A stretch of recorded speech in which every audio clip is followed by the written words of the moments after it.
Olá, gostaria de dar as boas-vindas a você, mulher, escolhida, amada, filha, nesta nossa primeira sessão do estudo bíblico sobre o livro de Jó. Eu sou a pastora Kézia Azevedo, estou aqui na Carolina do Sul, Estados Unidos da América, e quero dar as boas-vindas a todas. A princípio, este vídeo ele foi criado para nosso Sisterhood em português da nossa igreja Faith Church, uma igreja americana, a qual tem um trabalho no pastoreio das mulheres brasileiras, mas sabemos que poderá ser usado por outras mulheres que desejam aprender através desta tradução, que faz parte do estudo bíblico da Lisa Harper, editora Lifeway, a qual todo o conteúdo foi traduzido e seguido como base para a criação deste vídeo e demais materiais de apoio do estudo. Nós estamos muito felizes por ter você aqui em nosso grupo.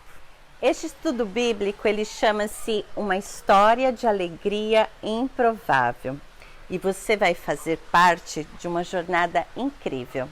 Então, para aquelas de vocês que estão participando aqui via vídeo, gostaria de avisá-los que existem os complementos deste curso, cada um com conteúdo diferente, porém fazem parte deste mesmo estudo do livro de Jó. Então eu recomendo que você também ouça o áudio de cada sessão, participe das nossas meetings via videoconferências às sextas-feiras e também receba por e-mail o material de apoio deste curso para fazer o devocional, o estudo das referências bíblicas e homework, antes de cada sessão. Bom, resumindo então, este curso é composto de 7 sessões, cada sessão tem seu vídeo, áudio, lição de casa, reunião online ao vivo e também o encontro presencial aos sábados, para quem puder comparecer, caso esteja aqui na região. Ok, então let's go! O que queremos saber quando dizemos que estamos procurando a mensagem e o propósito do livro de Jó? Estamos perguntando o que Jó aprendeu com sua experiência. Poderia a resposta vir dos discursos de Deus, descritos lá em Jó, capítulo 38 até o 41, e nós lidaríamos apenas com a grandeza da sabedoria e o poder de Deus. Mas Jó nunca soube o resto da história. Ele nunca soube da conversa entre Deus e Satanás no texto introdutório do livro de Jó. A história de Jó é maior do que a história da experiência de Jó. A mensagem e o propósito do livro de Jó devem incluir todo o livro, o texto introdutório e explicativo, os diálogos e a conclusão final do texto. A mensagem e o propósito são mais do que sobre o que Jó aprendeu, embora isso deva ser incluído. Se contarmos apenas com o texto introdutório, nós encontramos em Jó um modelo de abnegação. Seria uma negação própria, um desapego completo de suas próprias vontades. Para aqueles que enfrentam lutas com o diabo, a perseverança de Jó sob a provação deveria, portanto, ser imitada. Por outro lado, podemos entender a mensagem do livro de Jó através dos testemunhos de Jó sobre sua fé da vinda de um Redentor e na ressurreição. Eu sei que o meu Redentor vive e que no fim se levantará sobre a terra, foi o que Jó disse. E depois que o meu corpo estiver destruído e sem carne, verei a Deus, eu verei, com os meus próprios olhos, eu mesmo e não outro, como anseia no meu peito e coração. Jó descreveu isso no capítulo 19, do versículo 25 ao 27. Uma visão comum é que o propósito por trás da história de Jó é refutar, derrubar as informações alheias sobre o princípio da retribuição nesta vida, que é claramente um dogma que os amigos de Jó sustentavam.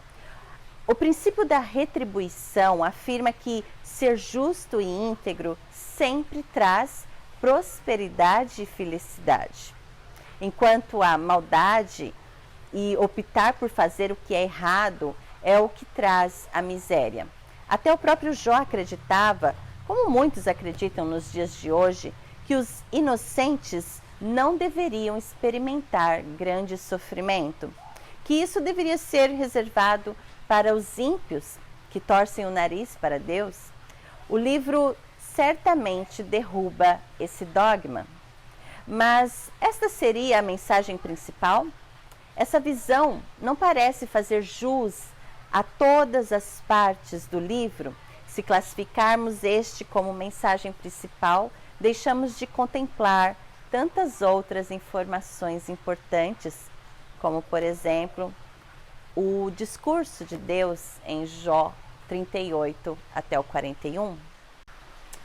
Outro propósito potencial para o livro é resolver o problema do sofrimento inocente. Jó lutou com essa questão e perguntou sobre isso, mas nunca recebeu uma resposta. A resposta que o leitor obtém no prólogo, que é o texto introdutório, certamente se aplica apenas ao caso de Jó. O livro não responde ao problema do sofrimento. Outra explicação sobre a mensagem e o propósito do livro de Jó é que a história mostra que Deus aparecerá em meio ao sofrimento e confortará o sofredor. Embora os homens devam sofrer no escuro, ou seja, sem entender o porquê do sofrimento, seu próprio sofrimento pode ser um enriquecimento se nele eles conhecerem a presença de Deus, que está sempre pronto para habitar com aquele que é de espírito abatido e humilde. Embora, verdadeiramente neste sentido, essa não é a mensagem principal do livro de Jó. Os sofredores não podem superar ou esperar uma revelação de Deus como Jó recebeu. A revelação de Deus não só trouxe conforto a Jó, a revelação de Deus fez com que ele se arrependesse também. Além disso, podemos afirmar que esta não é a mensagem principal do livro de Jó, devido a não levar em conta o prólogo, o texto introdutório e a conclusão também. Por um acaso, existiria a possibilidade de alguém se arrepender verdadeiramente após ler o livro de Jó, sabendo que o texto introdutório existiu, né? E esperando aquele tipo de conclusão. Definitivamente a mensagem principal do livro de Jó não é sobre o conforto ao sofredor e sobre arrependimento. O que podemos aprender do livro de Jó se considerarmos todas as partes? Primeiro, observamos no texto introdutório que Deus é aquele que aponta o dedo para indicar Jó, porque ele claramente se deleita no Senhor. 3 vezes o texto introdutório afirma que Jó era um homem íntegro. A palavra hebraica traduzida como integridade, ela pode se referir a algo reto ou nivelado, ou que está de acordo com um padrão. Ao falar de uma pessoa e achar, muitas vezes se traduz em inglês como reto e se refere a alguém, primeiro, cujo modo de vida está de acordo com o que é certo, e segundo, que segue os caminhos do Senhor, segue seus padrões éticos e morais de comportamento. 3 vezes a história diz que Jó temeu a Deus e se afastou do mal. Aquele que teme a Deus procura viver de acordo com a sua vontade e assim afastar-se do comportamento que seria contrário à sua vontade. Mas Satanás levantou uma questão importante. Por que Jó se comportou com retidão? Foi para que Deus o abençoasse com prosperidade material, uma família numerosa e boa saúde? Ou Jó viveu com integridade, porque se deleitou no Senhor e em seus caminhos? Com Jó, Satanás estava apenas seguindo o que havia feito como serpente lá no Jardim do Éden, questionando o caráter de Deus, como se Deus não nos conhecesse de verdade, e tentando arruinar seus adoradores, como se não existissem adoradores em espírito e em verdade. De acordo com o prólogo, o texto introdutório do livro de Jó, Satanás falhou desta vez. Jó respondeu: devemos aceitar apenas o bem de Deus e não a adversidade? E o narrador acrescenta que, em tudo isso, Jó não pecou no que disse. Segundo observamos que, ao longo do diálogo de Jó com seus 4 amigos, 3 afirmações estavam sobre a mesa. A primeira, o princípio da retribuição. Jó estava sendo punido pelo pecado. Segundo, o feito de Jó ser justo. Terceiro, a justiça de Deus. Representando a antiga sabedoria pagã, Elifaz, Bildad e Zofar defendiam o princípio da retribuição, aceitavam a justiça de Deus, mas rejeitavam o fato de Jó ser justo. Jó defendeu o fato de ter sido justo o tempo todo, aceitou o princípio da retribuição e rejeitou a justiça de Deus. Representando a sabedoria israelita, Jó agiu dessa forma. E Eliú, que tinha um nome hebraico, defendeu a justiça de Deus, aceitou o princípio da retribuição, mas rejeitou as alegações de Jó como sendo um homem justo, considerando como arrogância. O sofrimento, afirmou Eliú, tinha um propósito disciplinar e preventivo para a vida de Jó. O Senhor falou a Jó: você vai pôr em dúvida a minha justiça? Vai condenar-me para justificar-se? Descrito lá em Jó, capítulo 40, versículo 8. Os 3 primeiros amigos de Jó queriam que ele manipulasse Deus por meio de uma tática de apaziguamento. Jó deveria confessar uma longa lista de pecados até que chegasse aquele ou mais que o havia colocado em tal problema. Então Deus teria que perdoar Jó e abençoá-lo novamente.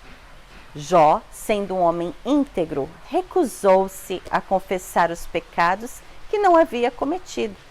Ele considerava sua inocência mais importante do que as bênçãos restauradas. Além disso, Jó relembrou sua vida anterior e mostrou que o que mais sentia falta não eram suas bênçãos materiais, mas a oportunidade de buscar a justiça em praça pública. Claramente, a acusação de Satanás, que Jó serviu a Deus em troca de bênçãos, era falsa. Além disso, por mais duro que fossem os gritos de injustiça de Jó, às vezes, ele continuou a clamar em sua dor a Deus.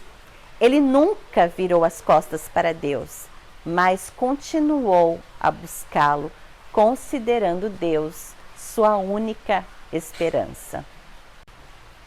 Quando Deus falou, lá nos capítulos 38 até o 41, ele não se defendeu das acusações de Jó, nem explicou o porquê do sofrimento de Jó. Fazer isso significaria que a fé deve basear-se no entendimento e não no conhecimento do Deus que criou todas as coisas e mantém a ordem no universo. Deus demonstrou a Jó que ele é digno do deleite do homem nele. Jó, assim, deixou de lado todas as suas reivindicações anteriores e se submeteu com fé ao que governa com sabedoria, poder e graça. Deus demonstrou sua graça, restaurando a prosperidade do seu servo, em quem ele se deleitou. E Jó veio a conhecer a Deus de uma melhor forma, como nunca. Ele é a rocha, sua obra é perfeita, todos os seus conhecimentos são inteiramente justos.